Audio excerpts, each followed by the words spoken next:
del Nuevo Testamento, primer libro del Nuevo Testamento, en teología se conoce como el neotestamentario, ¿sí? Neotestamentario. Gloria al Señor. En el capítulo 28, el capítulo final de este libro, capítulo 28, vamos a estar leyendo desde el verso 16.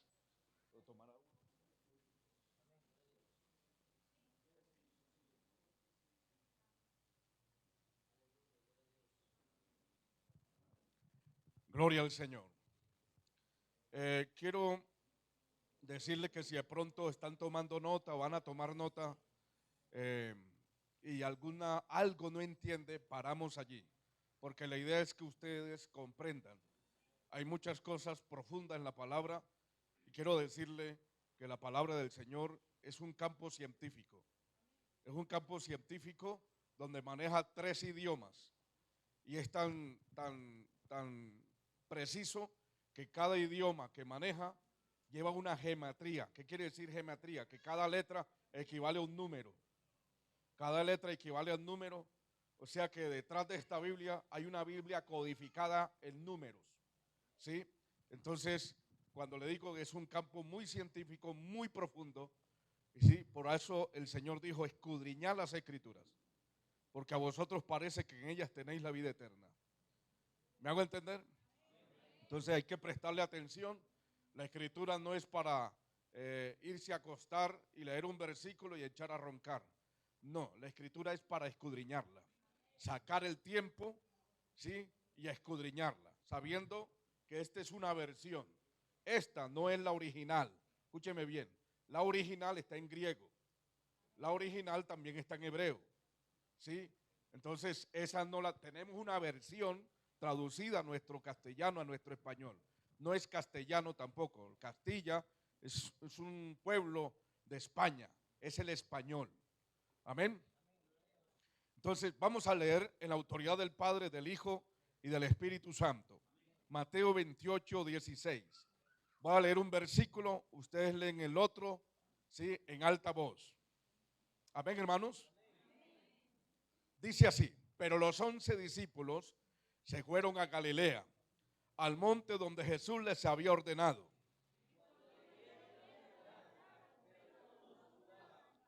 Y Jesús se acercó y les habló diciendo, toda potestad me es dada en el cielo y en la tierra.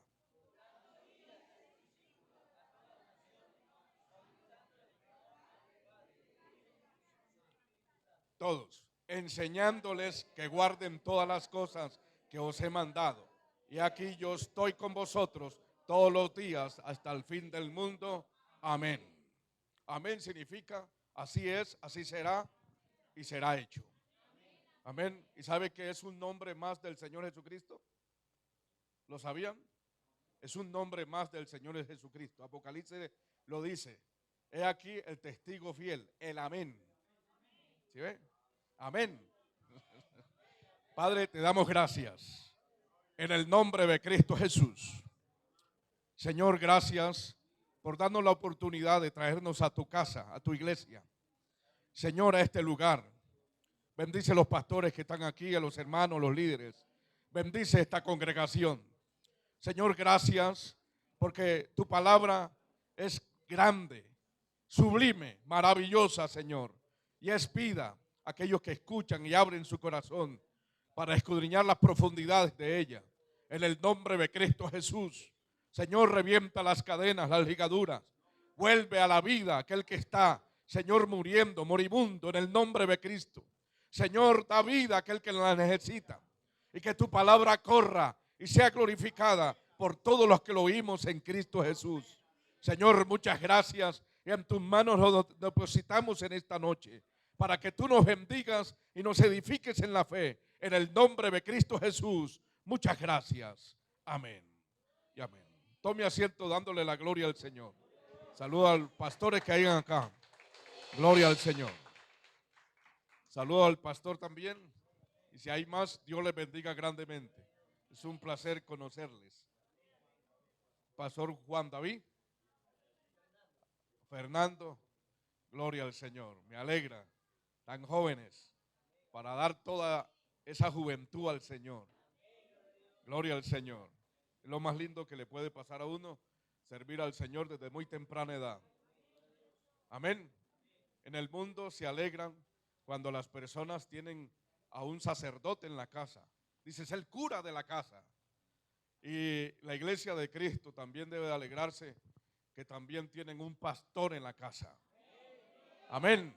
La familia es de grato honor, porque no todos tienen este honor de servir al Señor y de ser llamados por Dios. Y el que es llamado por Dios es un privilegio y es un gozo servir al Señor. Amén. Juntos hemos conocido más de medio país y hemos transmitido enseñanzas a España, Estados Unidos, Chile, Perú, y ahí vamos con la ayuda del Señor. En esta noche vamos a hablar sobre la autenticidad de Mateo 28, 19 y vamos a hablar la parte gramática de este versículo de Mateo 28, 19.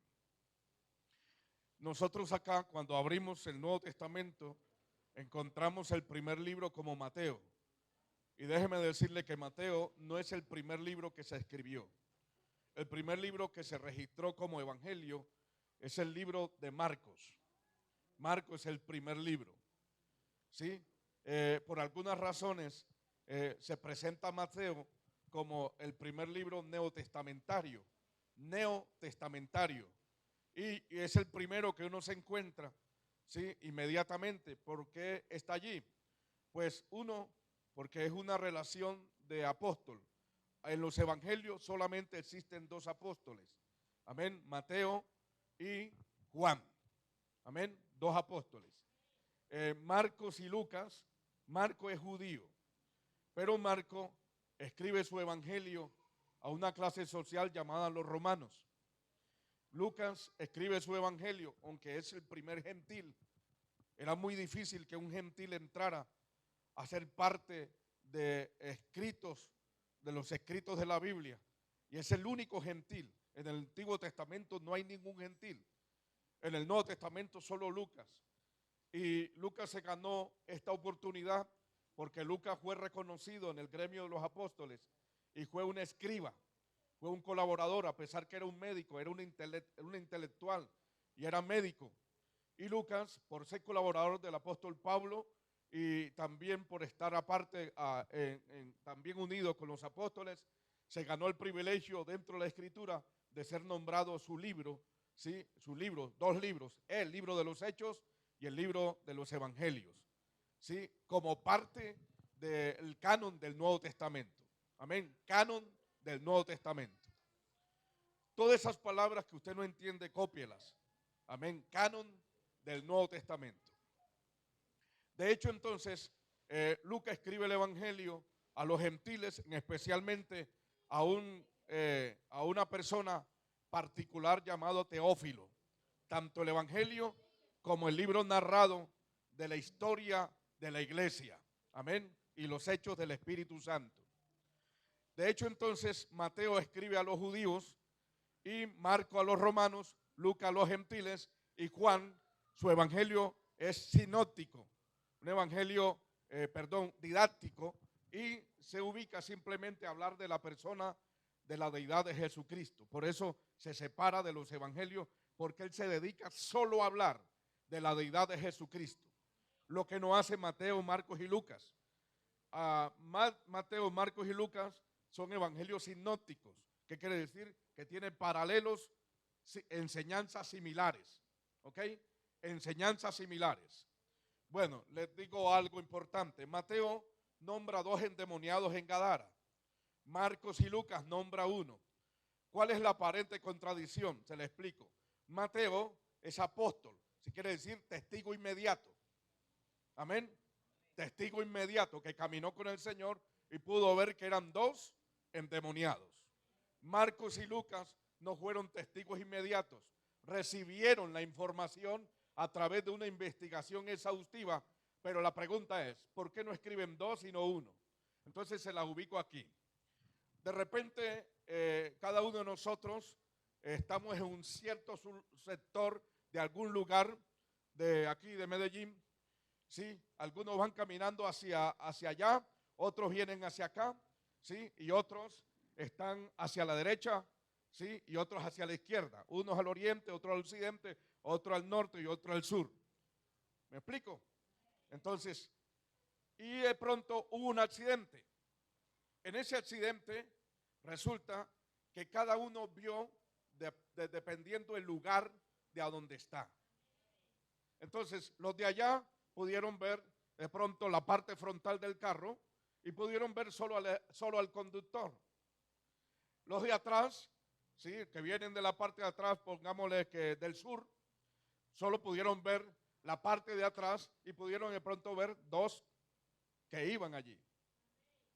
Los de los lados simplemente vieron el accidente y pudieron hablar desde la perspectiva de donde vieron, ¿sí? El accidente. De hecho, entonces, quiero decirle que cada uno narra desde la perspectiva de donde vieron las cosas. No hay contradicción porque cada uno ve de la perspectiva. Mateo escoge dos porque solamente dos vio. Marcos registra uno porque él es el que más le interesa, ¿sí? El que más le interesa y va a hablar de esa persona. Ahora, ¿por qué razón va a hablar de esa persona? Precisamente, ustedes se acuerdan de los 10 leprosos que el Señor mandó al sacerdote mientras iban de camino, fueron sanados y solo uno regresó. Y el Señor pregunta, ¿y los otros 9? Entonces, lo que hace acá Mateo o Marcos y Lucas es simplemente registrar el que juega agradecido. Amén. Registrar al que fue agradecido. Y el que se fue y no vino, pues de ese no se registra en el caso de Marcos y Lucas. O sea, eso se llama aparentes contradicciones. Pero la Biblia no tiene contradicción. La Biblia, ella misma se interpreta por sí misma y ella misma se explica. Primera carta de Juan, en el capítulo 2, del verso 19 en adelante, nos dice: ninguna mentira procede de la verdad. Así que no espere de la Escritura que le vaya a dar una mentira. No, de parte de ella no. Pero sí registra algunas mentiras. Escúcheme bien, por ejemplo, ¿se acuerdan de la cita de un salmo que dice el necio en su corazón, no hay Dios? ¿Pero quién lo dice? ¿La Escritura? No, el necio. Y la Escritura registra ese hecho, pero lo que dice el necio, no lo que dice la Escritura. La Escritura se dice que hay Dios, pero el necio dice que no lo hay. De manera entonces que hay una mentira que registra la Escritura, pero de que la Escritura no sale. Sí, esa mentira, sino del necio. ¿Estamos? Bendito sea el Señor. Tienen la mente de Cristo, son muy sabios. Alabado sea el Señor. Listo. En este capítulo, ya que hemos corroborado esta puntuación, que es muy importante saber, Mateo escribe el evangelio a los judíos. Recuerden que los judíos, Mateo es judío, y Mateo, escúcheme bien, es un hombre intelectual. Para nosotros era un contador público, para ese tiempo era un recobrador de impuestos, pero es un contador público, era una persona preparada. Algunos lo llaman, como Marcos y Lucas, le llaman Leví. Y el otro nombre registrado es Mateo, ¿sí? Recobrador de impuestos. Era un contador público, ¿sí? Un contador público. Lo que quiero decir con esto es, Mateo era un hombre intelectual. Y él escribe el evangelio a los judíos. Y él conoce la costumbre judía. Conoce a quién les va a dirigir el evangelio. De manera entonces que Mateo en el capítulo 1 registra una genealogía. Las genealogías son 14. Son 14 genealogías. De esas 14 genealogías tiene que ver con la personalidad del Hijo de Dios, nacido de la Virgen María, escúcheme bien, y nacido como el cumplimiento de la profecía de Isaías 7:16, 7:6 e Isaías 9:6. ¿Ok? Una profecía del capítulo 7 de Isaías registra: una virgen concebirá a luz un hijo, llamará su nombre Emanuel, que es traducido Dios con nosotros. Recuerde que Mateo lo presenta, dice: una virgen concebirá y dará a su luz un hijo y llamará su nombre Emanuel. ¿Se acuerdan? Mateo lo registra en el primer capítulo. Lo que está haciendo Mateo, que el Mesías o Jesucristo, esta persona que les voy a presentar, es el Mesías esperado por los judíos. Y precisamente apela a Isaías porque en el Tanaj judío, en el Tanaj judío, precisamente se está el libro de Isaías, que es el libro mesiánico, y lo que está diciendo, este es el que profetizó Isaías. ¿Listo? Este que yo le estoy transmitiendo a ustedes y les escribo es el que apeló Isaías, el que profetizó Isaías. Segundo, luego ubica en el capítulo 1, en el verso 16, leámoslo por favor. Maravilloso el nombre del Señor. Vamos a leer desde el verso 15. Eliud engendró a Eleazar y Eleazar engendró a Matán. Matán engendró a Jacob. Verso 16. San Mateo capítulo 1, verso 16. Y Jacob engendró ¿a quién? A José, marido de María, de la cual nació Jesús, llamado el Cristo. ¿Qué está diciendo Mateo acá? No dice, y José engendró a María. No lo dice. Pero el contexto viene una genealogía de que cada padre engendra un primogénito. Sí, engendra uno. Pero luego acá se corta la línea y dice, y Jacob engendró a José. Pero mire cómo se salta el versículo cuando tiene una puntuación de una coma y dice, coma, marido de María, coma, de la cual nació Jesús, llamado el Cristo. Y aquí es muy importante entender. ¿Por qué razón? Porque lo que nos está presentando Mateo en este detalle quiere decir que José simplemente es padre adoptivo del Señor Jesucristo. Porque no dice engendró. Lo que es engendrar es la unión de la autoridad federal, o sea, de la cabeza del varón y la mujer. En esa unión, escúcheme bien, en esa unión se llama engendrar a la criatura que se produce en esa unión marital entre un varón y una mujer. En esa unión, la criatura que viene se llama engendrado. ¿Ok? Pero en este caso, Jesús no fue engendrado por José. Más adelante, el Espíritu Santo le dice que es por obra del Espíritu Santo. Entonces, ¿qué quiere decir esto? Isaías 9:6 dice, un niño nos es nacido, coma. Y luego dice, hijo nos es dado. Y aquí hay dos cosas. Cuando se para, un niño nos es nacido, 9:6 de Isaías. ¿Sí? Luego dice, hijo nos es dado. Quiere decir que aquí hay dos naturalezas. Eso se llama, esto en los judíos se llama el chibor. Chibor, el Dios fuerte, todopoderoso. El chibor. Y los judíos sabían que Jesucristo o que el Mesías debía de tener dos naturalezas. Un niño no es nacido, naturaleza humana. ¿Ok? Pero hijo nos es dado. Quiere decir que no registra de principio, no registra de final de día. Quiere decir, hijo es eterno. Si es eterno, es Dios. ¿Ok? Luego los verbos, los versos o los sustantivos gramaticales dice, llamará su nombre, admirable, consejero, Dios fuerte, Padre eterno, príncipe de paz. Esos nombres que registran parte de la deidad de ese Hijo eterno que viene de la eternidad. Amén. Entonces, ese Mesías que Mateo registra a los judíos le está presentando que ese Mesías llamado Jesucristo tiene dos naturalezas.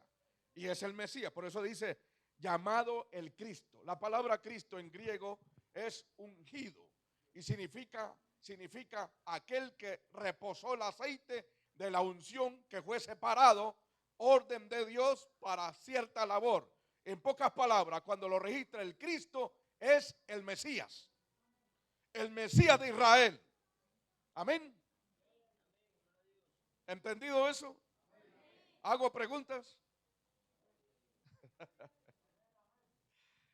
Grave. use su teléfono para grabar. Luego, cuando escriba a los judíos son monoteístas. ¿Qué es monoteísta? El monoteísta es la creencia en único, óigame bien, único y solitario Dios. Porque una cosa es uno y otra cosa es único. ¿Ok? Una cosa es uno, ¿sí? La palabra uno, y otra cosa es único. El monoteísmo radical judío hasta el día de hoy no le acepta a Jesucristo como el Mesías. Solo aquellos que han podido abrir su corazón, ¿sí? Y que el Señor se les ha presentado, ¿sí? Se les ha presentado y ellos han podido convertirse al Evangelio. Pero un judío no le acepta a Jesucristo hasta el día de hoy como el Mesías, menos como deidad. ¿Ok? Entonces, la creencia monoteísta es que simplemente hay un único Dios. Pero cuando presentamos este versículo, que solo Mateo lo registra, y eso no quiere decir que como lo registra Mateo, sí, es el único que lo registra, quiere decir que está mandado a recoger porque los otros no lo registran. Déjeme decirle que los otros no son apóstoles. Los otros son testigos, ¿sí? Testigos de los hechos y del caminar con los apóstoles. El apóstol aquí que va dirigido al monoteísta radical es Mateo y lo presenta tal cual como está toda la gama de escuchar y de oír, de prestar atención de las enseñanzas del Señor, que fueron día y noche. Fue un instituto bíblico de 3 años y medio, día y noche, hermano, día y noche. Por eso él decía, lo que os digo en tiniebla, decirlo, proclamarlo desde la azotea, ¿sí? Desde el día, proclamarlo de la azotea.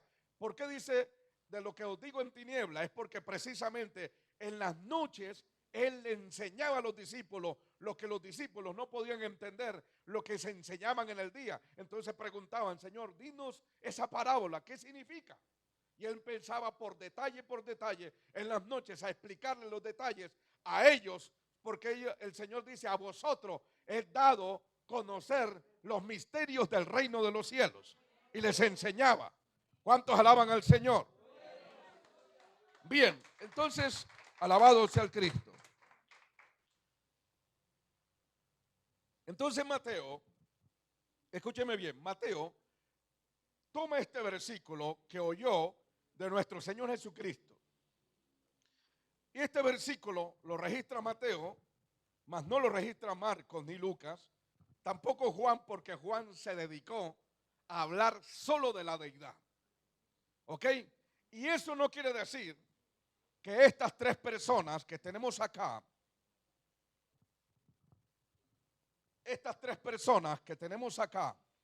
que es el Padre, el Hijo y el Espíritu Santo, escúcheme bien, estas 3 personas están unificadas en un nombre, No es el nombre del Señor Jesucristo, porque el 4:12 del libro de los Hechos dice, vamos a leerlo, Hechos 4:12.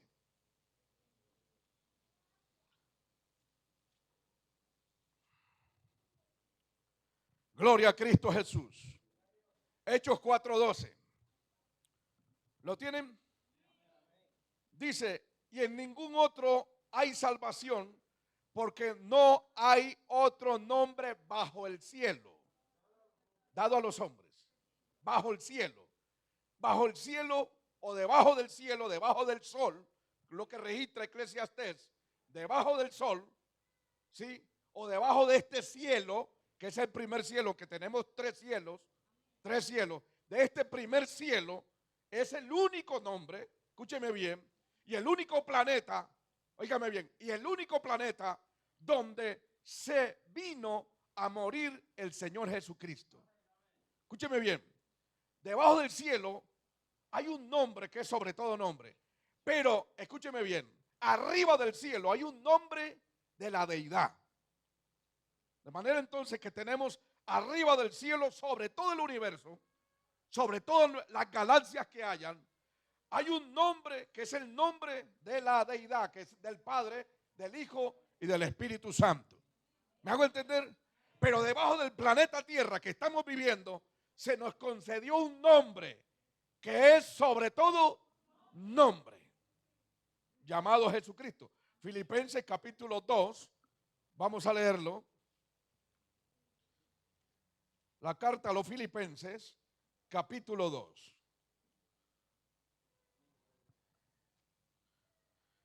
Dice así el verso 5: haya pues en vosotros este sentir que hubo también en Cristo Jesús, el cual siendo en forma de Dios, no estimó ser igual a ¿quién? A Dios como cosa que aferrarse, sino que se despojó a sí mismo, tomando forma de siervo, hecho semejante a los hombres, y estando en la condición de hombre, dice, se humilló a sí mismo, haciéndose obediente hasta la muerte y muerte de cruz. Por lo cual Dios también lo ensaltó hasta lo sumo y le dio un nombre que es sobre todo nombre. ¿Se acuerdan el versículo que hemos leído de Mateo 28, 16? Sobre todo el verso 17 dice, toda potestad me es dada. Dice Cristo, toda potestad me es dada en el cielo, en la tierra y debajo de la tierra. O sea, el núcleo de la tierra, es el infierno. Escúcheme bien lo que le estoy diciendo. El núcleo de la tierra es el infierno. Tiene más, lo que se ha calculado científicamente, más de 11,000 grados de calor. Todo allí es, todo material que cae ahí se vuelve nada, se deshace, ¿sí? Se vuelve gelatinoso, directamente líquido. Todo material, el núcleo de la tierra, escúcheme bien, es el que produce el campo electromagnético. Pero el núcleo de la tierra está el infierno. Y allí se produce el campo electromagnético. Usted sabe que la tierra tiene 4 fuerzas que la sostienen. Es el único planeta que maneja vida por esas 4 fuerzas. Escúcheme bien. El campo electromagnético que produce, hermano, ese campo produce que las cosas en la atmósfera, todo lo que sube tenga que bajar. ¿Sí? Y produce también la gravedad. O sea, tenemos otro campo que también es la gravedad. Y también tenemos la fuerza nuclear alta y la fuerza nuclear baja. Estas 4 fuerzas es la que generan que la Tierra se sostenga. No hay más planetas, ni la Luna, porque la Luna no es un planeta, la Luna es un satélite. ¿Ok? Como un satélite. El resplandor del sol lo toma ella en las noches para iluminar la noche. ¿Sí? Pero los otros planetas no tienen el campo electromagnético, ni de gravedad, ni la fuerza nuclear alta, ni la débil, ¿sí? Que sostiene la vida, no la tiene. El único planeta que maneja esto es el planeta Tierra. Amén. Escúcheme bien. Cuando Cristo integra, a él se le da un nombre sobre todo nombre. Dice el verso 9, por lo cual Dios también lo ensaltó hasta lo sumo y le dio un nombre que es sobre todo nombre. Lo hemos visto en Hechos. Se le dio un nombre debajo del cielo. ¿Cómo se llama ese nombre que se le dio debajo del cielo? Jesús de Nazaret. Amén. Pero ¿quién le transmitió ese nombre? La deidad. ¿Ok? La deidad. Por eso dice, volvamos a Mateo 28, 16.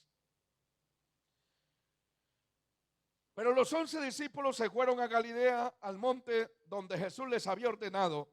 Y cuando le vieron, le adoraron, pero algunos dudaban. Y Jesús se acercó y les habló diciendo, toda potestad, o sea, toda autoridad me es dada en el cielo y en la tierra. Eso lo dice el verso 9 y el verso 10 de Filipenses 2 que hemos leído. Se le dio un nombre que es sobre todo nombre, para que en ese nombre se doble toda rodilla de los que están en los cielos, en la tierra y debajo de la tierra. ¿Sí ve? Así que el que no se arrodilla hoy voluntariamente, un día se tiene que arrodillar, quiera o no quiera, lo van a arrodillar.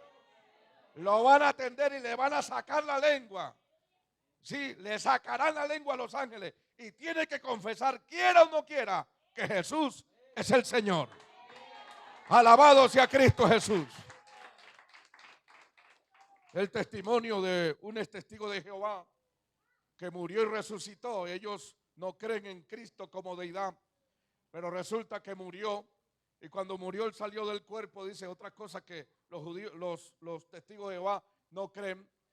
Entonces, cuando de pronto se sintió que estaba rodeado por muchos ángeles y lo cogieron de las manos, lo tiraron, ¿sí? Le cogieron una mano para allá, otra mano para acá, un pie para atrás, otra para, y lo abrieron y le sacaron la lengua. Y tuvo que confesar, porque delante de él había un ser que él nunca había conocido. Y tuvo que decir: Jesús es el Señor. ¿Cuántos alaban al Señor Jesucristo?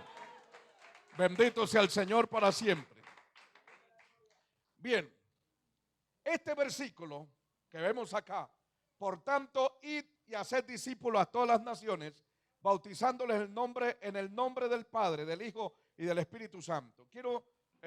Vamos a hablar de la autenticidad de este versículo en la historia y en los manuscritos,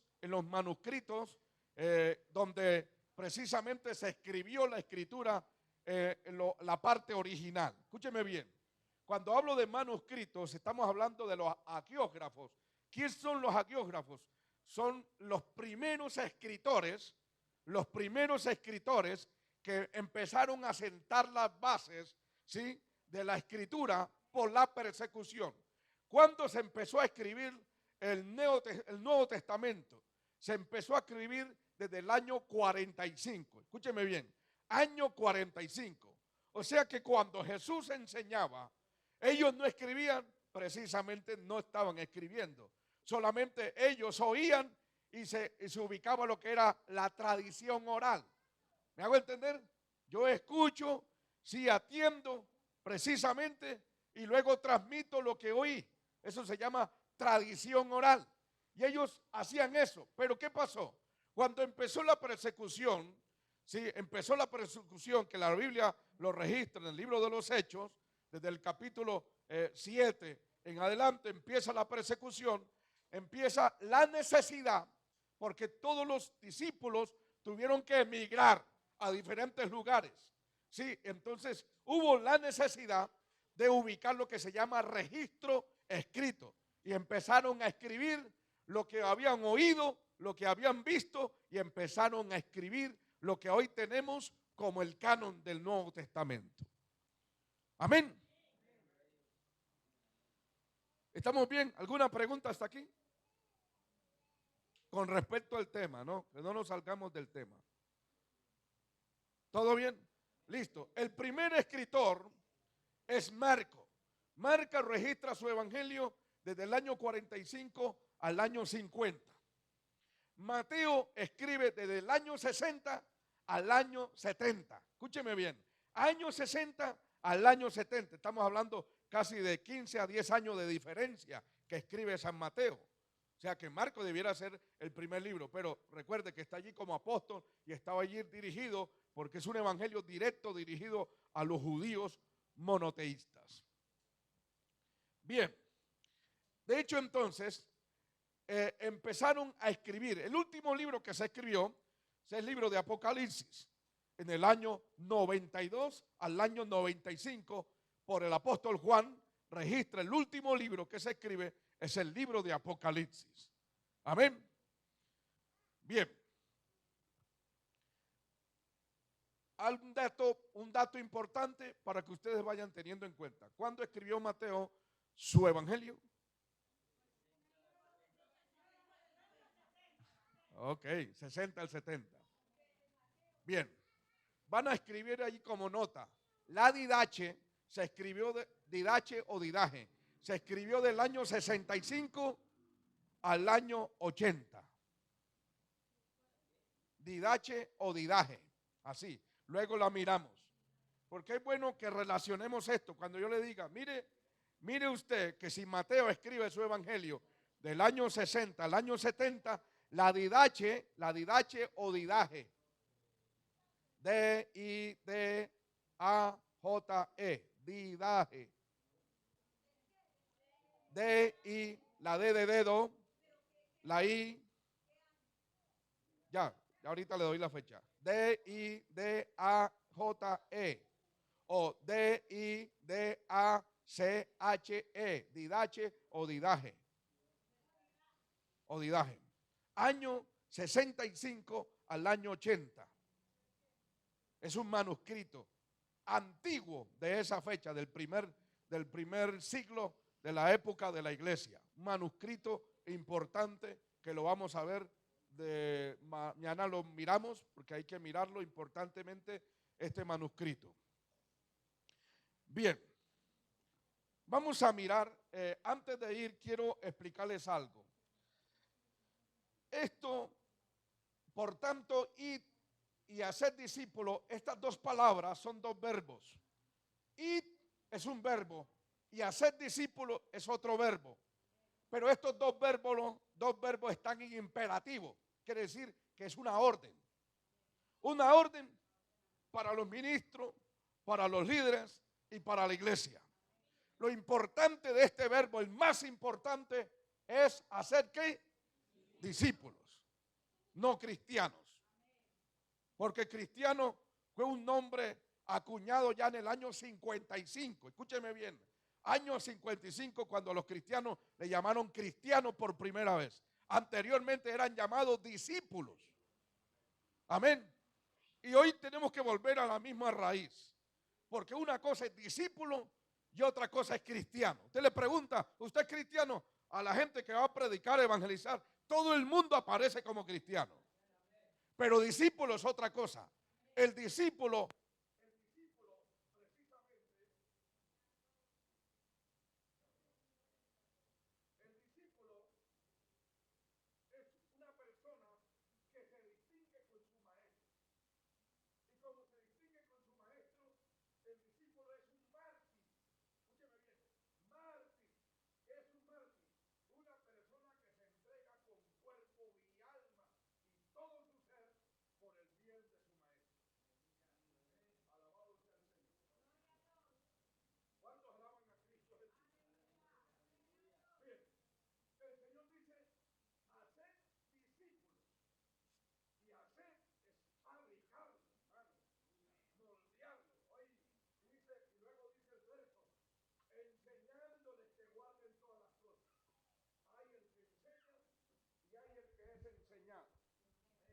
amén, el que enseña y el que es enseñado. Escúcheme bien. Y se necesita ser formado como discípulo para poder saber la voluntad de Dios y saber comprender esta gran misión. Amén. Hacer discípulos no es fácil, pero no es imposible. Ahora, a cada discípulo se les mandó, esto es una orden, y bautizándolo es otro verbo. Otro verbo que se relaciona, que ese verbo, esa persona, gloria a Cristo Jesús, bautizándoles en el nombre. Esta palabra está en singular. No dicen los nombres. Tampoco dice en mi nombre, sino en el nombre. Y escúcheme bien, ¿de boca de quién salió esta frase? Del mismo Señor Jesucristo. Dice, toda potestad me ha sido entregada. Por tanto, y hacer discípulos a todas las naciones. Dice, bautizándolo a cada discípulo en el nombre del Padre, del Hijo y del Espíritu Santo.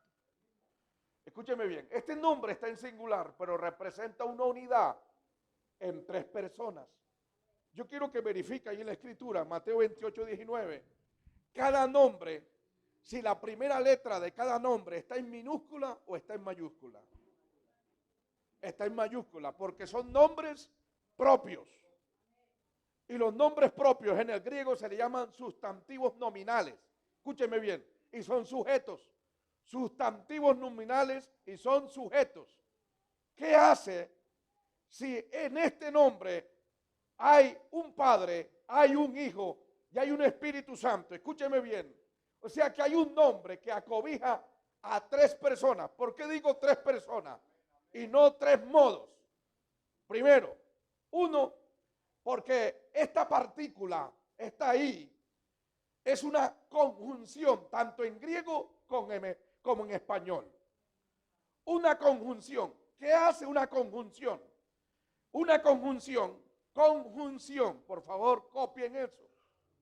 Conjunción, con J, conjunción, tilde en la O. Conjunción. ¿Qué es una conjunción? Es una frase gramatical que unifica, o un conector que unifica una oración. ¿Sí? Que unifica una oración. Una cosa decir Pedro y María. Pedro y María. Ese conector, a pesar que me diferencia dos personas, el anterior Pedro y María es el posterior, sí, es otra frase muy diferente a Pedro, pero ¿quién me está unificando esa frase para que se convierta en una oración? La conjunción, la I gramatical. ¿Ok? La I gramatical. Pero hay algo más. Ustedes ven esta palabrita del y del. Esto es artículo. El artículo gramatical que define al sustantivo nominal o al sujeto. ¿Ok? Define al sustantivo nominal o al sujeto. Quiere decir que define sus características como tal, como una persona.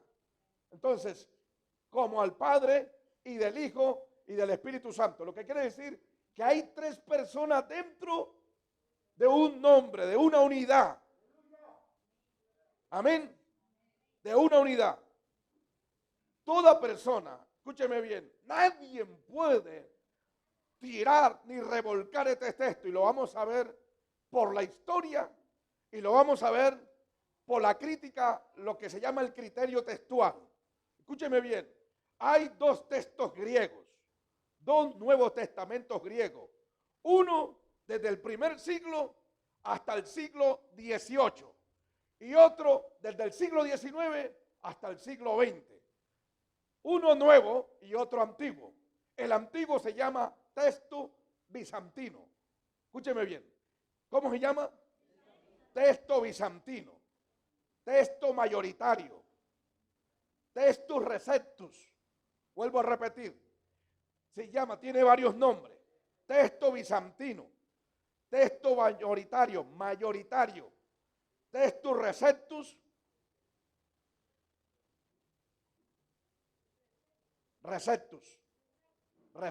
Textus receptus, con P intermedia, receptus.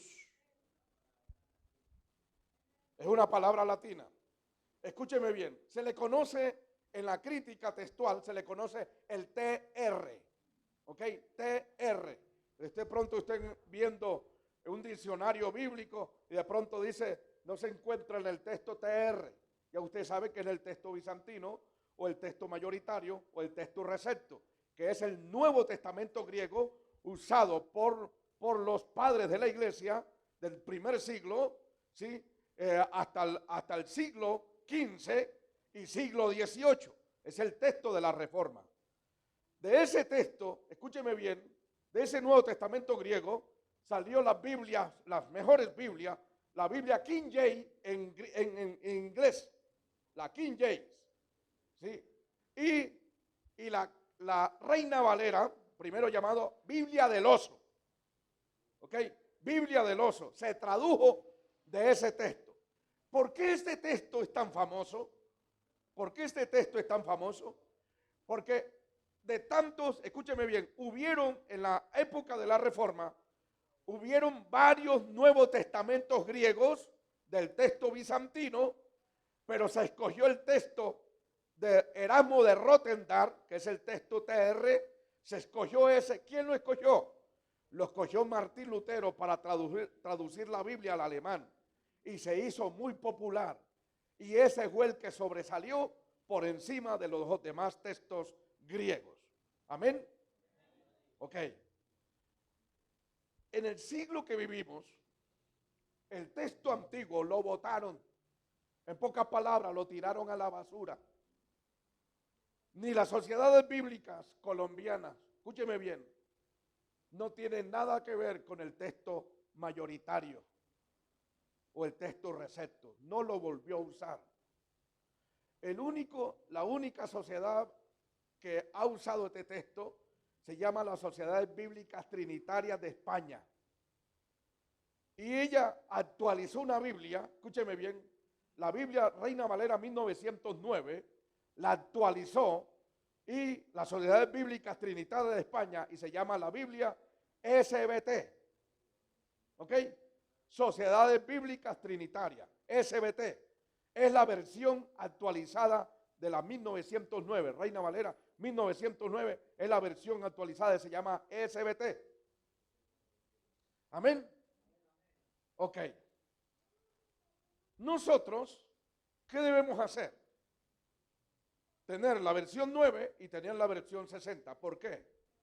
Porque esta versión fue salpicada por el texto crítico.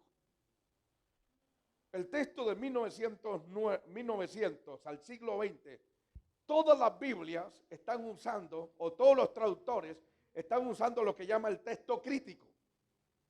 Sí, que eso de pronto algún día lo podemos ver con la ayuda del Señor, si Dios nos permite, no ha venido por nosotros. Amén.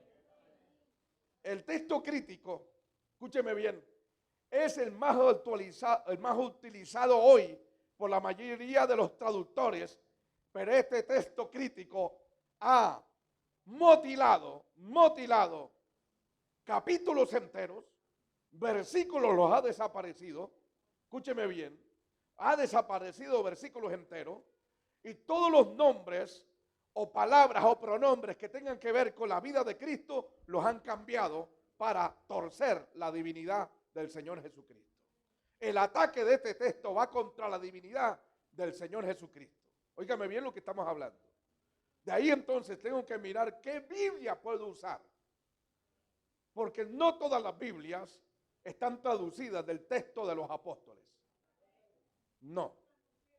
Están incompletos y están torciendo la regla gramatical de las Sagradas Escrituras, porque están mutilando y están añadiendo.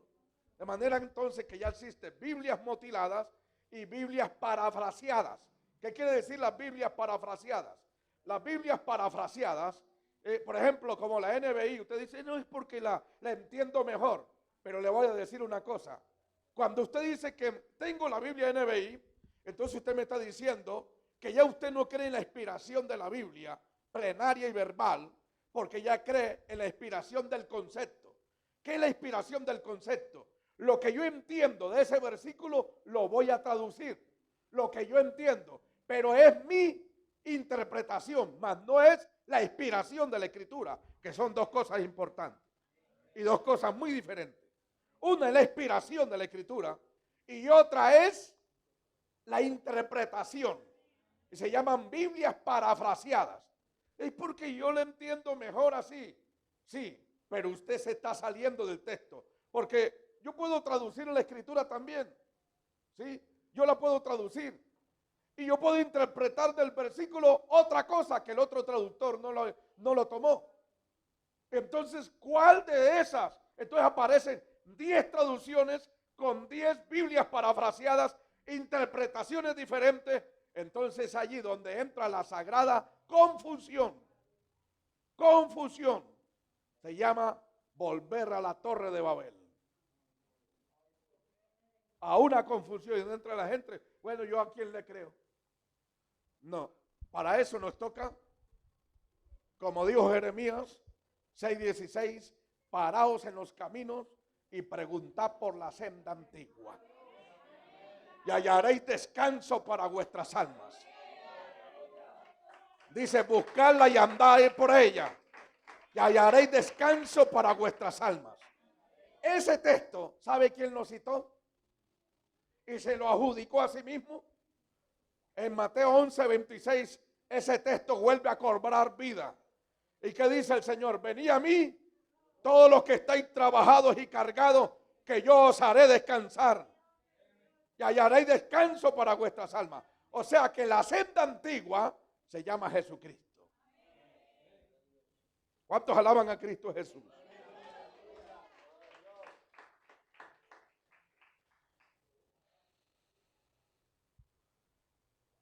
Voy a entrar a lo que concierne a la historia, pero voy a entrar a una pregunta de X persona que le pregunta a un doctor en teología, ¿sí? Y más adelante le vamos a ubicar el nombre.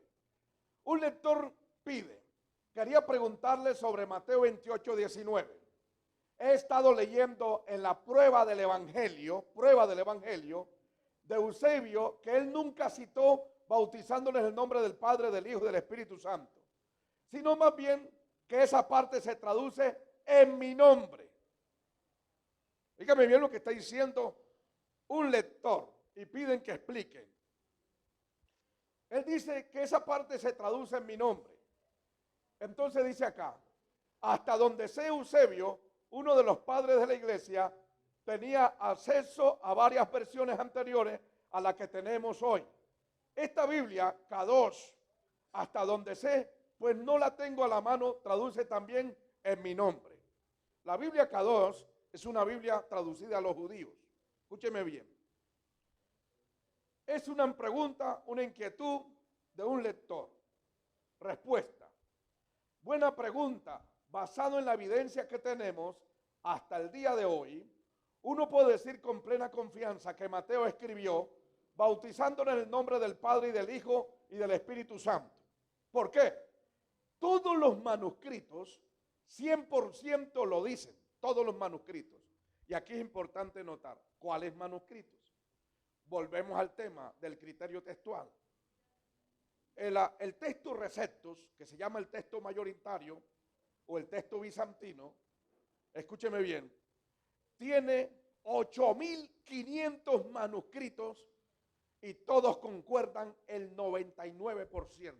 Usted los coloca en paralelo y todos concuerdan unos con otros. 8.500 manuscritos. Por eso se llama texto mayoritario, porque es el que más manuscritos tiene. ¿Ok? Segundo, el texto crítico solamente tiene 2 manuscritos. El texto crítico tiene 2 manuscritos. Imagínese usted, 8.500 y todos concuerdan el 99%. Y tiene 8.500, eso es para confundirse. Pero todos concuerdan. El texto crítico tiene 2 manuscritos. ¿Cuáles son los 2 manuscritos? El códice se llama Códice Vaticano y el Códice Sinaítico. ¿Cómo se llaman? Copien eso. Códice Vaticano y Códice Sinaítico. ¿Qué es un códice? Un libro.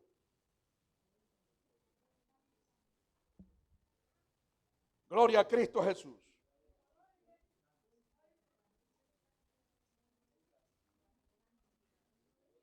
Códice Vaticano y Códice Sinaítico. Sinaítico. ¿Estamos?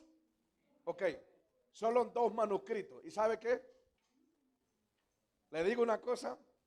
Ni esos 2 manuscritos concuerdan. Y de esos son los que están traduciendo las Biblias hoy. Imagínense usted. Esos 2 manuscritos no concuerdan sino el 5%. Y es los manuscritos donde se basa la crítica textual del Nuevo Testamento griego de Westcott y Hort, que es el que están usando para las traducciones de las Biblias actuales. Y por eso están generando confusión doctrinal. Mire, hermano, textos de doctrina desaparecieron. ¿Me hago entender? Ni ellos 2 concuerdan el 5%. Estamos hablando al contrario del otro, el más usado por la Reforma, hermano, donde se predicaba que toda Inglaterra se convirtió al Evangelio con el texto antiguo, hermano. Y lo desecharon de la noche a la mañana para coger un texto nuevo que ni ellos ni esos 2 textos concuerdan ni el 5%. Solo el 5%. El 95% tiene una cantidad de errores. ¿Me está entendiendo lo que le estoy diciendo? Bien. Entonces, todos los manuscritos del texto bizantino concuerdan el 100%. Lo dicen. Y ya temprano, como Pablo, se usó formularios trinitarios mencionando al Padre, el Hijo y el Espíritu Santo. Vamos a hablar solo dos citas, vamos a citarla.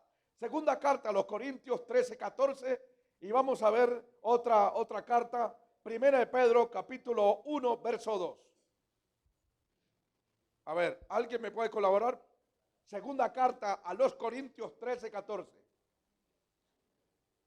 Y otro hermano, Primera de Pedro 1:2. Segunda carta a los Corintios, no segunda de Corintios.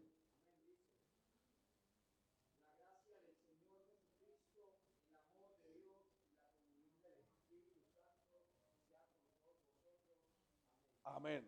La gracia del Señor Jesucristo. ¿Y qué más dice?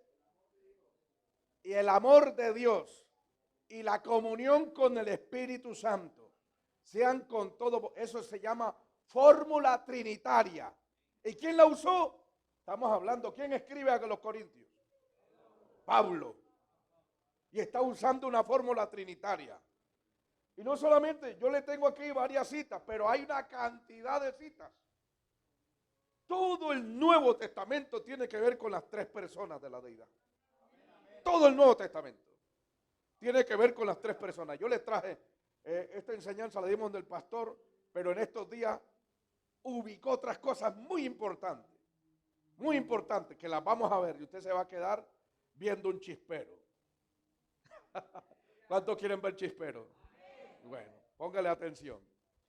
Primera carta de Pedro, capítulo 1, verso 2. ¿Quién la lee, por favor?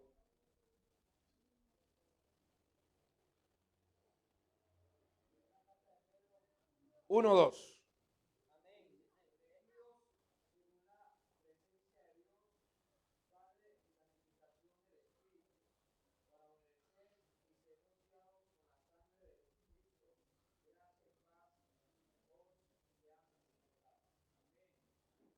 Esa es otra fórmula trinitaria. No salió de San Pablo, ¿salió de quién? De Pedro. Y Pedro caminó, testigo ocular inmediato, caminó con el Señor Jesucristo. Amén. Esa es una fórmula. Bueno, las fórmulas trinitarias que están en el Nuevo Testamento, se le está dando una respuesta al lector, le está diciendo, todos los manuscritos concuerdan. Segunda respuesta, ya desde temprano, de antaño, o sea, de la primera década, o el primer ciclo de la iglesia, Pablo usó formularios trinitarios. Nos estamos apelando al tiempo de San Pablo, el primer siglo de la iglesia. Los primeros 100 años, ya San Pablo estaba usando, no solamente San Pablo, Pedro estaba usando fórmulas trinitarias. Amén. Bien. Tenemos manuscritos desde antes de Eusebio con el texto trinitario de Mateo 28:19. Más, por ejemplo, el texto de la pechita del siglo II. ¿Alguien de aquí sabe, con la excepción de los hermanos que estuvieron allá, sabe qué es la pechita? ¿Nadie más? ¿Nadie sabe? Ok, ¿qué es la pechita? Voy a ubicarle acá. La pechita es la primera traducción, o más bien la segunda traducción, del griego al arameo. La segunda traducción, del griego al arameo. Ok, en arameo es la primera Biblia traducida del Nuevo Testamento al arameo, la primera Biblia. Y estamos hablando del siglo II, o sea, más específico, año 150 al año 200. En esos lapsos de 50 años apareció la famosa pechita, la versión aramea, el Nuevo Testamento en arameo. El Nuevo Testamento del año 150, escúcheme bien, año 150, ya la pechita registraba Mateo 28:19. Se lee de derecha a izquierda, de derecha a izquierda. Y abajo, aquí está traducido. ¿Alguien aquí sabe inglés? Levante la mano, alguien que sepa inglés. ¿Alguien sabe inglés? Sí.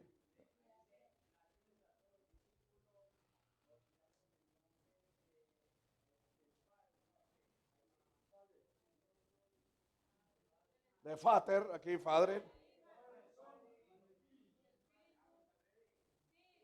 Sí, de derecha a izquierda.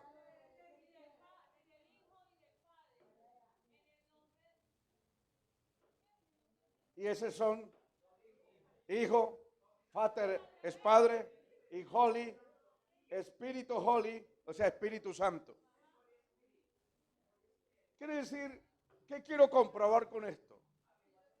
Que en el siglo II, ya existía un Nuevo Testamento en arameo con Mateo 28, 19. Amén. Imagínense usted, solo el siglo II, no le he hablado del siglo I, porque el siglo I hay otro manuscrito, que eso lo veremos mañana, hay otro manuscrito que nos registra lo mismo. Amén. Hay otra pechita del siglo IX después de Cristo, la venden, hermano. La venden, inviertan, hermano, en comprar. Dice, invierte, la escritura nos enseña a invertir, ¿sí?, en la sabiduría. Hermano, compre libros que sean de nutrición espiritual. Y luego dice, compra la sabiduría y no la vendas. Porque solo con eso no sabe cuánto Dios y cuántas almas puede salvar. Mire toda esta información. Y esta información es un estudio científico. Esto no nació de la noche a la mañana. Es un estudio. Y esto tiene detrás de todo esto, por ejemplo, mi esposa estudió aquí en Bellas Artes pintura, artes plásticas. Yo soy escultor, tallador en la parte secular, contador público, todo eso. Le voy a decir una cosa, en la parte de artística, cuando yo termino una obra, en una obra uno tiene que ver planos, volúmenes, la plasticidad, la composición, la proporción. Sí, la proporción. Cuando uno va a vender una obra, le colocan a un crítico de arte. Crítico de arte. Y el crítico de arte, ¿qué va a ver? Usted de pronto ve un cuadro allí, pero no le ve razón. El crítico de arte tiene una formación intelectual. Él va a ver de qué está hecho, las proporciones, el volumen, el espacio, la parte de la plasticidad que tiene la obra. ¿Sí? Y entonces, cuando él ve que esa obra tiene un lenguaje proporcionado, dice, esta obra pasa. Y eso no tiene precio. ¿Me hago entender? Uno le coloca el precio que le da la gana. ¿Por qué? Porque detrás de esa obra, cuando uno coloca $5,000, $10,000, $1,000,000, escúcheme bien, lo que se está cobrando no fue la semana, ni los días que se gastó, sino los años de experiencia, los años de formación, los años que hay detrás para formar una obra. De manera que cuando hay un estudio científico, detrás de eso hay años de estudio y de búsqueda con Dios para traer una enseñanza. Pero le digo, preste la más dignidad de detalle porque es importante.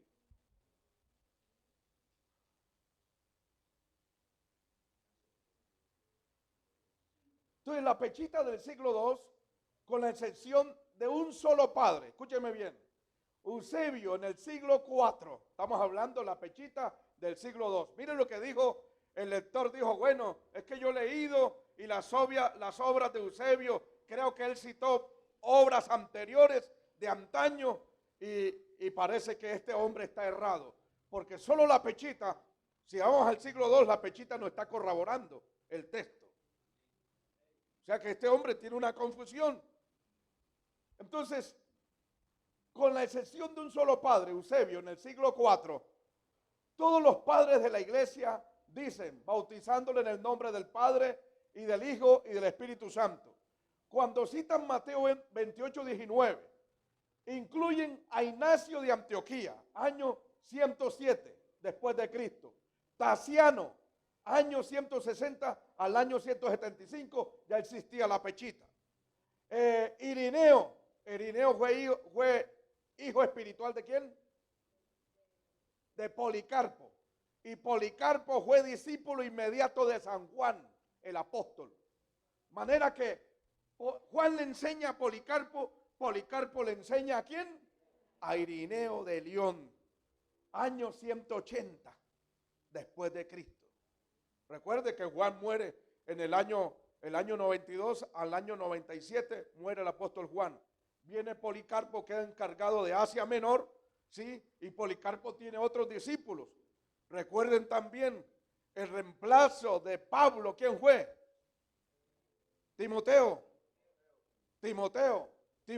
quedó encargado de muchas zonas y era un presbítero, y a pesar que era pastor, estaba a cargo de muchos pastores, igual que Tito. Recuerde que ya Ireneo recibe de su padre espiritual, Policarpo, la información de la enseñanza, pero ya existía la pechita. Amén. Presten atención. Tertuliano, el año 200, etcétera. Quiere decir, hay más padres de la iglesia. Bueno, la pregunta de pronto que redunda acá, ¿quiénes son los padres de la iglesia? Le voy a explicar algo. Algunos confunden a los apóstoles con los padres de la iglesia. Los apóstoles, el último apóstol fue Juan. De allí en adelante, los que siguen se llaman padres de la iglesia. Los padres de la iglesia eran los defensores de la fe. Dentro de eso se ubican 3 puntos. Los padres, que son los sucesores de los apóstoles. ¿Ok? A esos son los padres de la iglesia.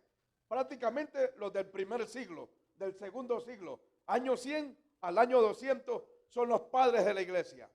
Año 180 al año 250 vienen los maestros de la iglesia. ¿Ok? Los padres apologistas. ¿Quiénes son los padres apologistas?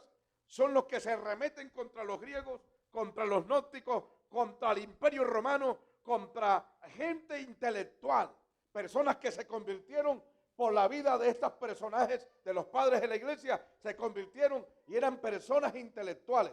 Por ejemplo, Clemente de Alejandría se convierte, y Clemente de Alejandría era un griego muy doctor en la lengua griega y era un intelectual, y Clemente de Alejandría se gana una cantidad de intelectuales para Cristo. ¿Me hago entender? Él en su maestría, él se preparó en la palabra y sabiendo griego manejaba muy bien el Nuevo Testamento, y entonces empieza a predicar el evangelio a los filósofos y al imperio romano y se gana multitudes para el Señor. Esos son los padres apologistas. Luego vienen los padres maestros. Los padres maestros, estamos hablando año 200 al año 300. Son los doctores donde van a colocar los postulados y van a defender la fe de la iglesia. De estos padres maestros de la iglesia son los que ellos definen, ¿sí?, la búsqueda del canon del Nuevo Testamento. ¿Me hago entender? Definen la búsqueda del canon del Nuevo Testamento. ¿Qué quiere decir? Ellos en el concilio de Nicea, en el 305 al 325, dice los libros que son aprobados por Dios, ¿sí?, son 27 en total y los nombran. ¿Me hago entender? Todo el Nuevo Testamento. Ellos son los que se reunían y juntamente con el Espíritu Santo dieron en el concilio de Nicea, año 325, cuáles eran los libros y las cartas que quedaban como canon del Nuevo Testamento. Amén. De manera que tenemos una historia. Estamos hablando primero la historia para irnos a gramática. Escúcheme bien. Por tanto, entonces, esta pregunta no es igual a la duda sobre la primera de Juan 5, 7 al 8. ¿Qué vamos a hacer con Juan 5, 7 al 8? Imagínese usted que yo no sé si hay una Biblia aquí, NBI. ¿Alguien tiene la NBI? la nueva versión o la versión popular que la haya traído, o la Biblia de los Testigos de Jehová, la versión de los Testigos. Présteme ese momentico. O más bien, lea allí Primera de Juan 5, 7 al 8.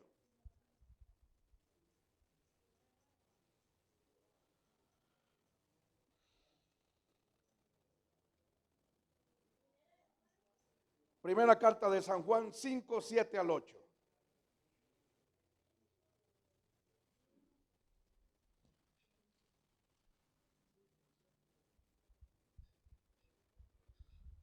¿Qué dice?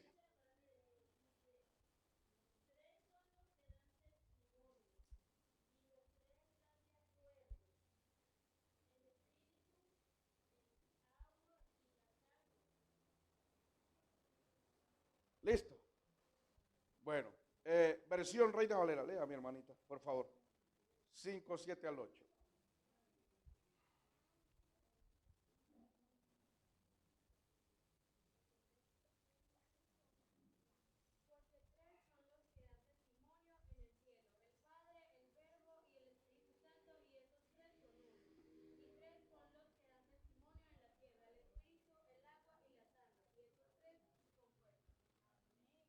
¿Cuál es la diferencia?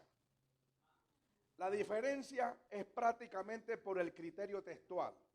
Esta versión de los Testigos de Jehová se basó en la crítica textual nueva. ¿Ok? Por eso el versículo está mutilado, porque no le interesa hablar de la Trinidad. Dice concuerdan, pero 3 concuerdan y listo.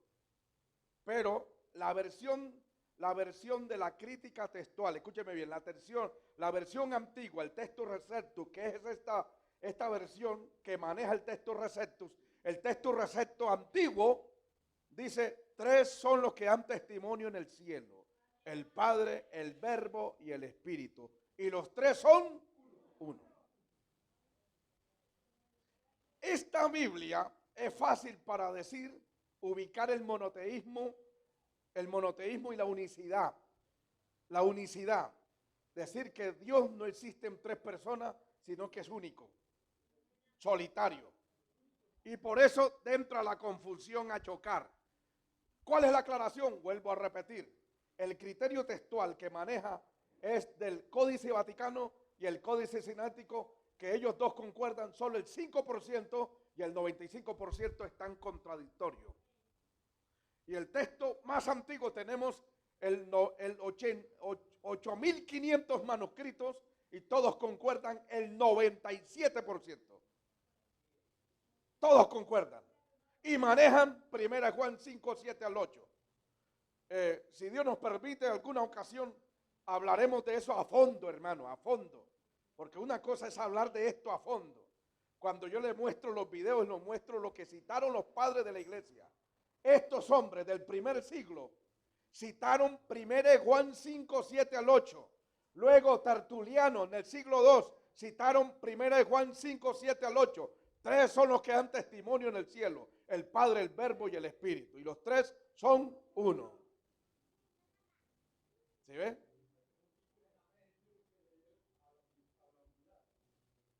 Vamos para allá. Listo. Entonces, por lo tanto, esta pregunta no es igual a la duda sobre la primera carta de San Juan 5, 7 al 8, que habla de la Trinidad en el Textus Receptus. Y la Reina Valera, que viene del Textus Receptus, pero no tiene tanta evidencia a favor de su autenticidad. Es decir, creemos que Mateo sí escribió sobre la Trinidad en Mateo 28, 19. Mateo escribió. Entonces, la palabra Trinidad, escúcheme bien, la palabra Trinidad no se encuentra en el Nuevo Testamento, pero nos lo da a entender de la boca del mismo Señor Jesucristo. Cuente, el Padre, 1, el Hijo, 2, y el Espíritu Santo, 3. 3 personas en una unidad. Ejemplo. Mi hermano, ¿cómo se llama? Joshua. Escúcheme bien. Joshua es una entidad que se llama un ser, una identidad, ser. Pero Joshua está compuesto de tres sustancias. Podemos decir tres sustancias. Una es el espíritu. Dos es el alma. Y tres es el cuerpo. ¿Cuántos Joshua está viendo usted ahí?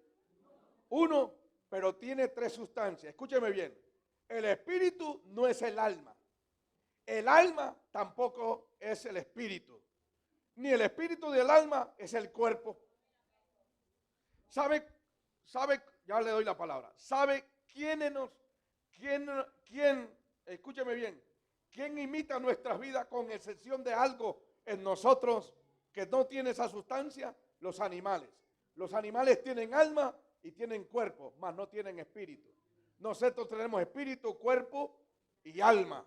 Y los animales tienen cuerpo y alma, pero no tienen espíritu. ¿Me hago entender?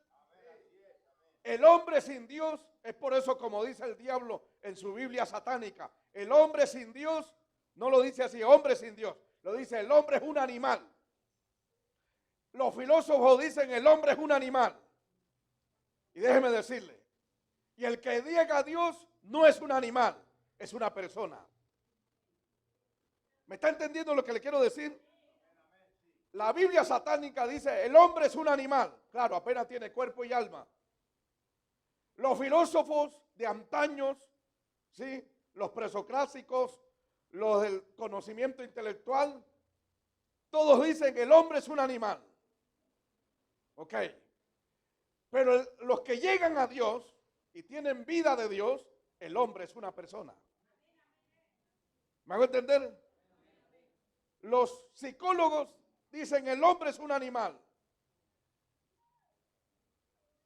Se llama hombre natural. Pero lo único que nos diferencia el hombre de Dios, el hombre en el Señor, es el espíritu.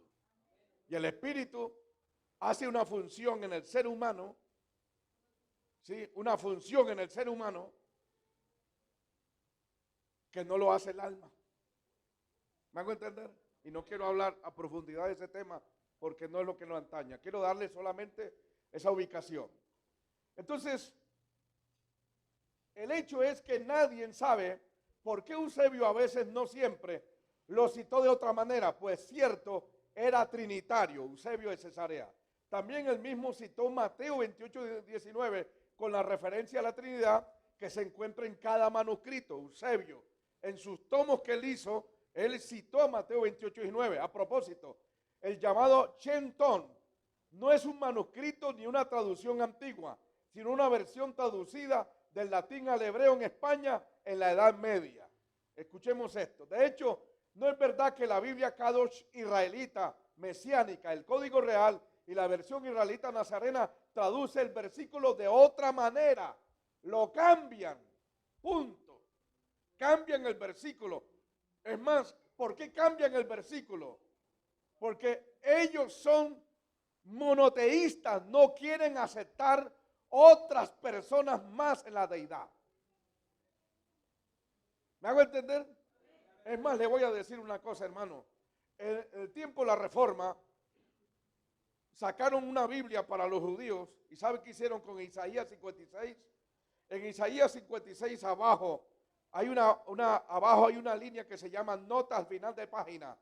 Y en las notas de final de página dijeron, el Mesías todavía no ha llegado. Y esto no se refiere al que murió hace años, sino que no ha llegado, para desvirtuar que el Mesías era el que murió en la cruz del Calvario. Imagínense cómo voltearon el texto de Isaías 52 y 53 para decir que el que murió en la cruz del Calvario, a pie de página dijeron que no era el Mesías. Todavía lo esperan. Alabado sea el Señor. Bien, sigamos. Lo cambia. No puede mostrar ningún manuscrito antiguo que no hace referencia al Padre, al Hijo y al Espíritu Santo en San Mateo 28:19. Ningún manuscrito antiguo. Ningún manuscrito antiguo. Escúcheme bien lo que le estoy diciendo. Ningún manuscrito antiguo presenta aislado a Mateo 28, 19.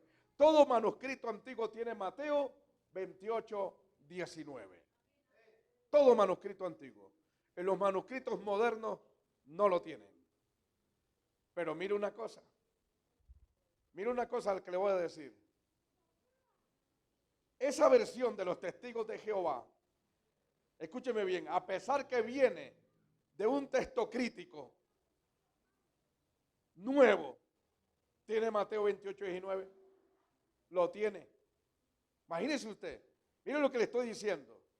Esta versión que contradice el texto antiguo y a pesar que contradice el texto antiguo, maneja Mateo 28, 19. Léalo, hermana.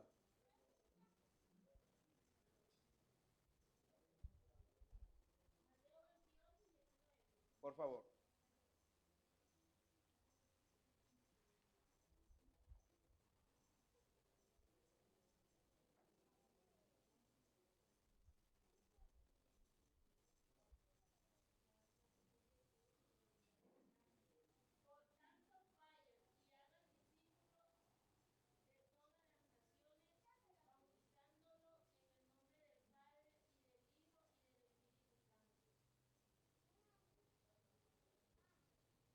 La versión del Nuevo Mundo, los testigos de Jehová, dice, vayan por lo tanto y hagan discípulos de toda gente, de todas las naciones, bautizándoles en el nombre del Padre, del Hijo y del Espíritu Santo. Estamos hablando de una versión que está atacando el criterio, el criterio textual más antiguo, ¿sí? Y tiene Mateo 28, 19. ¿Qué estamos haciendo? Que Mateo 28, 19 tiene autenticidad en la historia, en todos los manuscritos antiguos. Aún en los manuscritos nuevos, como la versión de los testigos de Jehová, maneja Mateo 28, 19.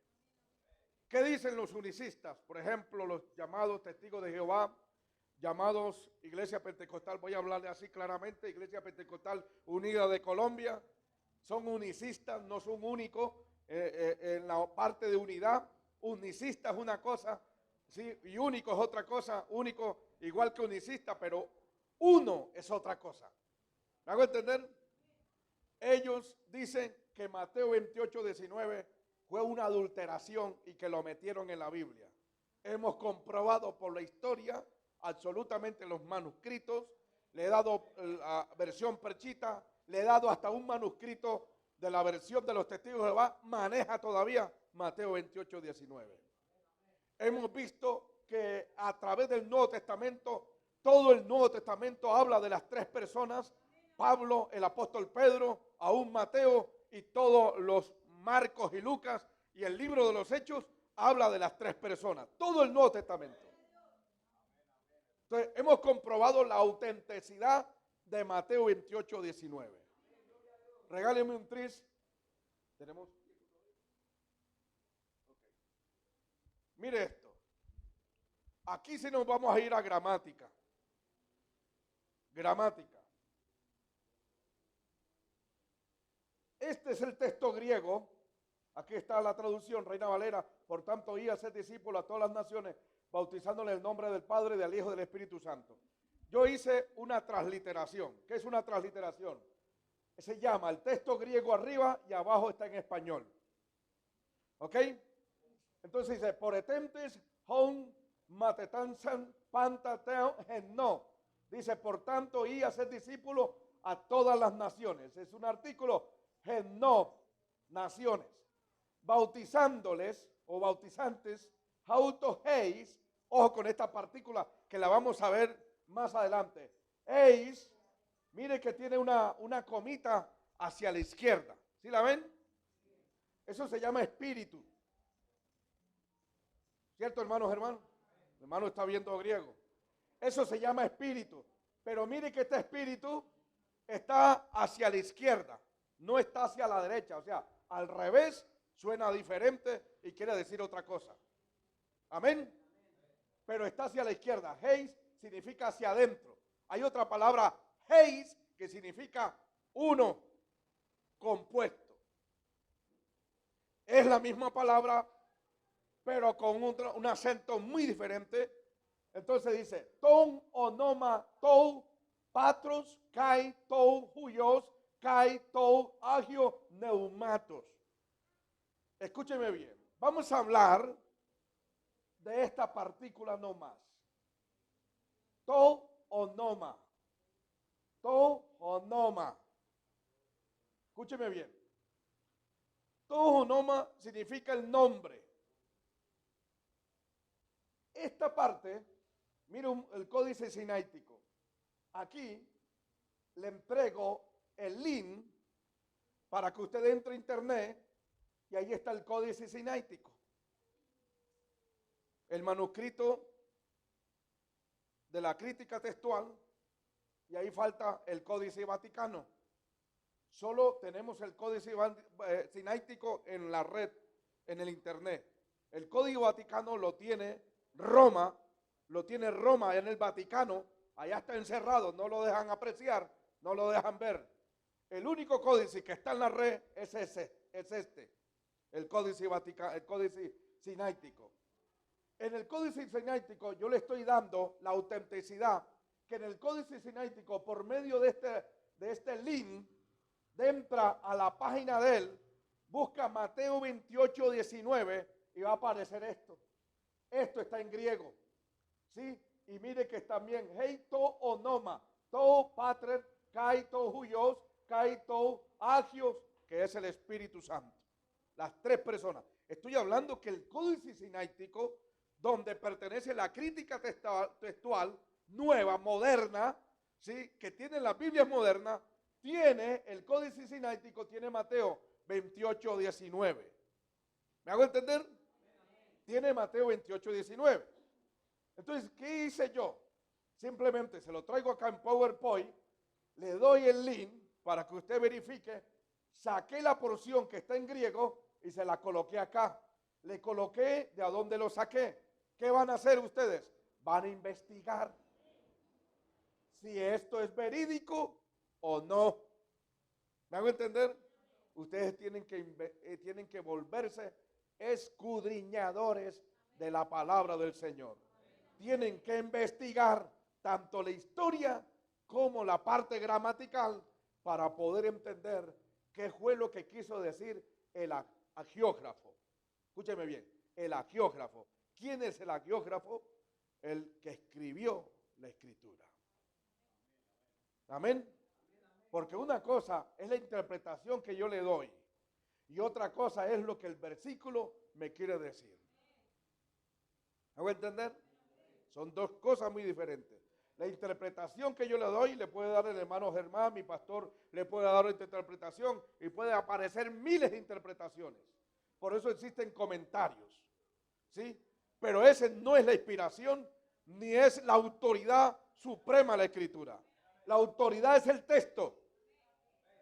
Entonces yo tengo que hacer el exégesis bíblico para que el texto me diga qué es lo que quiere decir.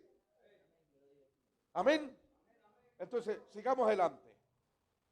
El toonoma, escúcheme bien, el nombre significa todo lo que un nombre implica: autoridad, carácter, rango, majestad, poder y excelencia. El nombre del Padre y del Hijo y del Espíritu Santo, sí, esto tiene que ver con el tetragramatón. ¿Tienen que ver con qué? Tetragramatón. El tetragramatón, de griego tetra, significa 4. Y la parte gramatón viene de gramática. ¿Ok? Gramática. El tetragramatón, referido en la literatura rabínica, o sea, entre los judíos, como Hachén. Hachén. ¿Ok? Hachén, así se lee. ¿Qué significa? El nombre. O Hachén Semeforá, el nombre especial. Escúcheme bien. Es la palabra usada para referirse a la palabra de 4 letras. Yod, Hei, Bau, Hei. Estas son las 4 letras hebreas, que es el nombre de Dios usado en la Biblia hebrea. Escuche, le voy a decir algo. Volvamos otra vez. ¿Cuándo escribió Mateo su libro?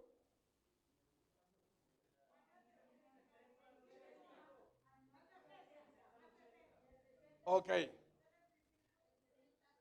¿Cuál es el primer libro que sale escrito? Marcos. ¿Qué año? Cristo muere en el año ¿qué? ¿Y Cristo muere en qué año? Año 33. ¿Sí? Año 33 era cristiana. Escúcheme bien, era cristiana. Año 33. Al año 45, ¿cuántos años tenemos del primer escrito? 12 años de diferencia. Hacen 12 años que Cristo había muerto. Escúcheme bien lo que le voy a decir. Cuando Cristo dijo en Mateo 28, 19, ojo a esto, cuando Cristo dijo en Mateo 28, 19, absolutamente el Nuevo Testamento no existía. ¿Qué existía? El Antiguo Testamento. El Antiguo Testamento era lo único que existía. Le hago la pregunta. Cuando Pablo dice, toda la escritura es inspirada por Dios, útil para enseñar, etcétera, etcétera, ¿a qué escritura se estaba refiriendo? Al Antiguo Testamento. Escúcheme bien, al Antiguo Testamento. ¿Por qué? Porque es que ni Pablo sabía, escúcheme bien, ni Pablo sabía que las cartas, sí, las cartas iban a ser parte del canon del Nuevo Testamento. Él no sabía. ¿Me van a entender? Él no sabía. Él pensaba que el arrebatamiento era en el tiempo de él. Y él escribía las cartas, pero él no sabía que nosotros hoy las íbamos a tener como canon del Nuevo Testamento. ¿Me hago entender? Entonces, cuando Cristo dijo esto, Mateo 28, 19, ¿a qué nombre se estaba refiriendo? Al nombre de la deidad. No al nombre de él, porque por este versículo tenía que decir, bautizándoles en mi nombre, o bautizándolos en los nombres. No dice nada de eso. Entonces, cuando él está diciéndole a 11 discípulos, le hago la pregunta, los 11 discípulos, escúcheme bien, ¿qué estructura religiosa tenía? ¿Judía o griega? Judía. Estaba hablándole a judíos, hermano. Mire, por eso uno tiene que meterse allá, saber a quién le está hablando, saber qué cultura tenían, saber qué tiempo transcurría de un canon, ¿sí? La formación, qué libros existían. Para uno dar una buena interpretación, toca delimitar el tiempo e irnos a quién le estaba hablando. Le estaba hablando a 11 discípulos con una cultura judía.